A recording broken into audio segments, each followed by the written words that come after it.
great claims that Jesus made usually rose out of the context of something that had just happened.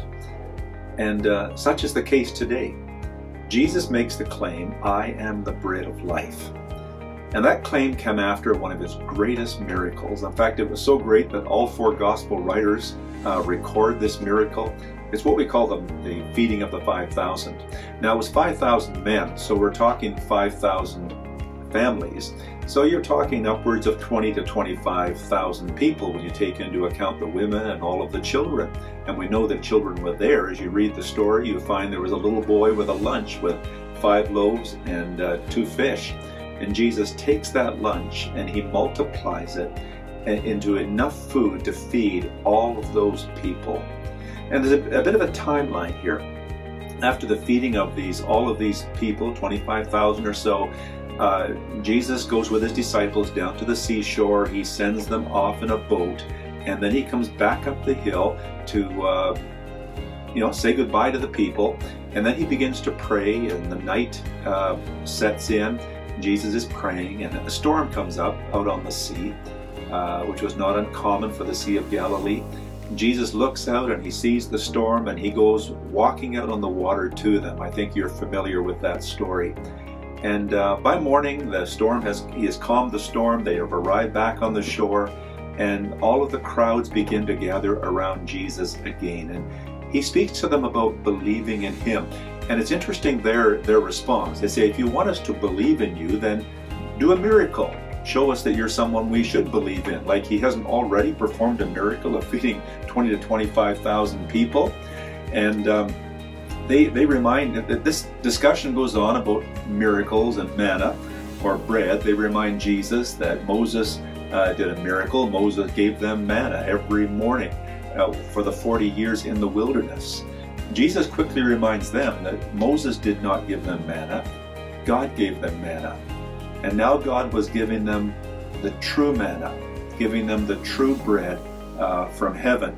He says in verse 32 and 33, I tell you the truth, Moses didn't give you bread from heaven, my Father did. And now he offers you the true bread from heaven.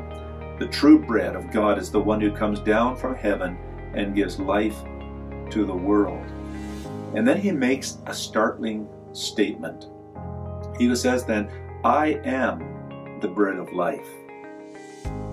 God isn't just giving you bread, he's giving you me. I am the bread of life. I am the miracle. Verse 35, I am the bread of life. Whoever comes to me will never be hungry again, and whoever believes in me will never be thirsty.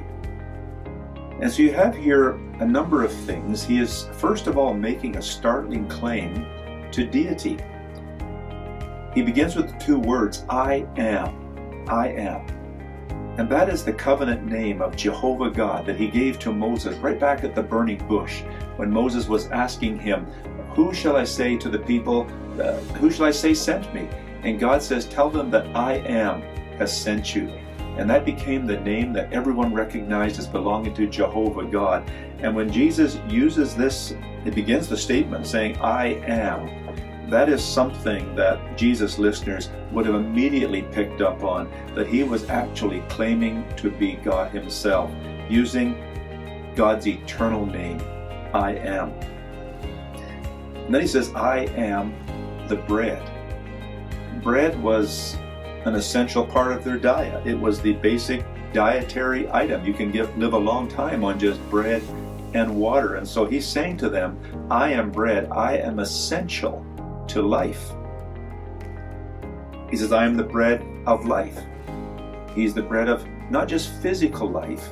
He says to them, you're looking for physical bread, but I am far more than that. I am not physical bread. I am spiritual bread, and I am eternal bread.